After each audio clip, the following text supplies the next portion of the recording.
അമേരിക്കയിൽ ഇതൊരു വാർത്ത വരുന്നുണ്ട്, അതിലേക്കാണ് അല്ലേ? അതെ. ഈ വിമാനാപകടം അവിടെ തുടർക്കഥയാവുന്നു എന്നാണ് മനസ്സിലാക്കാൻ കഴിയുന്നത്. ഇപ്പോൾ മറ്റൊരു അപകടത്തിന്റെ വാർത്ത വരുന്നു. ഫിലാഡൽഫിയയിലാണ് ഒരു ചെറു വിമാനം തകർന്നു വീണു എന്ന വാർത്ത വരുന്നത്.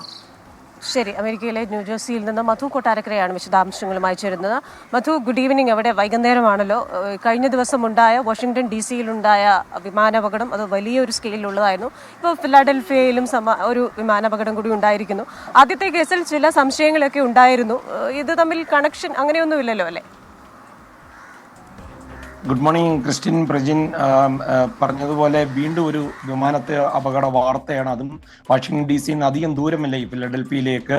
അല്പസമയം മുമ്പ്, ഏതാണ്ട് പ്രാദേശിക സമയം 6 മണി കഴിഞ്ഞ് ഉടനെയാണ് ഈ ചെറുവിമാനം ഈ അപകടത്തിൽപ്പെട്ട വാർത്ത വരുന്നത്. നോർത്ത് ഈസ്റ്റ് ഫിലഡൽഫിയ എയർപോർട്ടിൽ നിന്ന് പറന്നുയർന്ന വിമാനമാണ് അതിന്റെ തൊട്ടടുത്ത് തന്നെ ഈ തകർന്നു വീണത്. റൂസ്വെൽറ്റ് ബുൾവാർഡ് എന്ന് പറഞ്ഞ് വളരെ തിരക്കേറിയ ഒരു സ്ഥലമാണ്.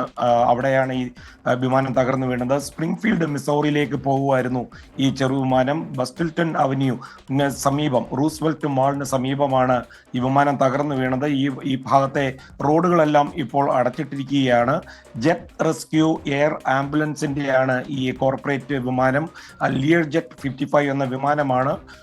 ഇത് മരുന്നുകളും അതുപോലെ വൈദ്യ ഉപകരണങ്ങളും ഒക്കെ കൊണ്ടുപോകുന്ന ഒരു വിമാനമായിരുന്നു. വിമാനത്തിലുള്ളവർക്ക് ജീവൻ നഷ്ടപ്പെട്ടിരിക്കാനുള്ള സാധ്യതയാണ് ഇപ്പോഴുള്ള ഒരു വിലയിരുത്തൽ. വിമാനത്തിനുള്ളിൽ 2 പേർ ഉണ്ടായിരുന്നു എന്നാണ് ഫെഡറൽ ഏവിയേഷൻ അഡ്മിനിസ്ട്രേഷന്റെ സ്റ്റേറ്റ്മെന്റിൽ പറയുന്നത്. എന്നാൽ ഇതിൽ കൂടുതൽ ആളുകൾ ഉണ്ട് എന്ന് സ്ഥിരീകരിക്കാത്ത വാർത്തകളും വരുന്നുണ്ട്.